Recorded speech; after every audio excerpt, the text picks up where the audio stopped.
Le soleil de Punta Cana pour 149 € l'aller simple. New York à 159 €. Ou Cuba, 249 €. Des tarifs très agressifs dans le secteur aérien. Alors dans cette nouvelle bataille du long courrier à prix cassé, comment ces compagnies font-elles pour être rentables? À l'aéroport d'Orly, ces touristes s'apprêtent à partir en vacances. Destination la République dominicaine pour moins de 400 € l'aller-retour. C'était un prix très intéressant, donc on n'a pas hésité. On s'était dit Espagne, Italie, Grèce, des choses un peu plus abordables. Et puis finalement, on a la chance de pouvoir partir très loin. La recette de cette nouvelle compagnie française 100% low cost, faire sur des vols de 9 heures ce que font déjà EasyJet ou Ryanair en Europe depuis 20 ans. Un prix d'appel très bas et une multitude d'options payantes. Ça commence avec le bagage en soute. Votre réservation, monsieur, il n'y a pas de bagage de réservé.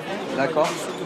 D'accord. Tarif, 35 € la première valise, 75 pour en mettre une deuxième en soute.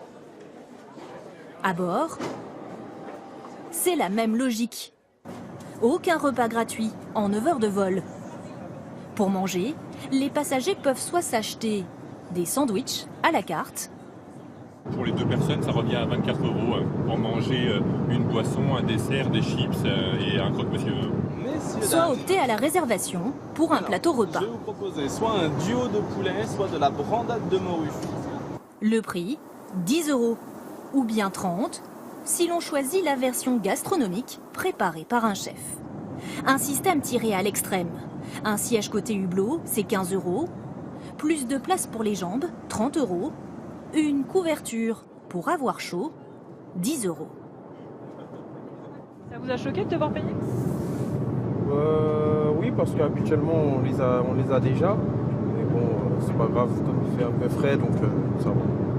Pour se distraire, comptez jusqu'à 29 € pour naviguer sur Internet ou avoir une conversation par SMS. Côté film, une trentaine sont gratuits sur un très grand écran. Les plus récents, eux, sont payants. Résultat, l'addition peut vite grimper. 199 € pour le vol, 35 € le bagage, 30 € le repas, plus 10 € une couverture et 29 € Internet. Facture totale 303 €, soit 600 € l'aller-retour. Ces services à la carte sont au cœur de la stratégie des vols long courrier à bas prix pour la compagnie. Ces recettes supplémentaires à bord ou au moment de la réservation pèsent lourd. 15% du chiffre d'affaires, c'est 3 fois plus que pour une compagnie classique. Autre recette, optimiser l'avion au maximum. Avec 378 places, 80 de plus qu'une compagnie traditionnelle, mais le confort est là selon les passagers. Ah, ça va. Petit gabarit, en fait, ça va. Ça devrait aller.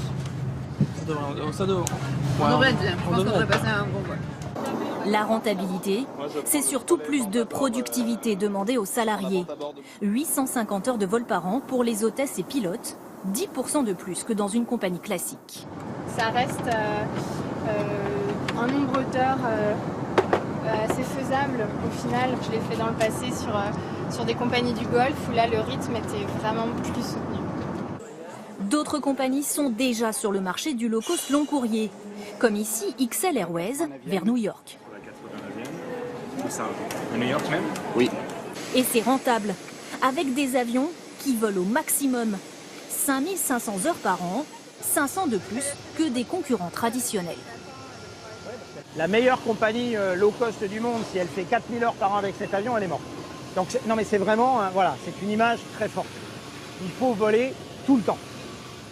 Proposer des vols à bas coût sur des destinations lointaines, Air France assure étudier le marché avant peut-être de se lancer.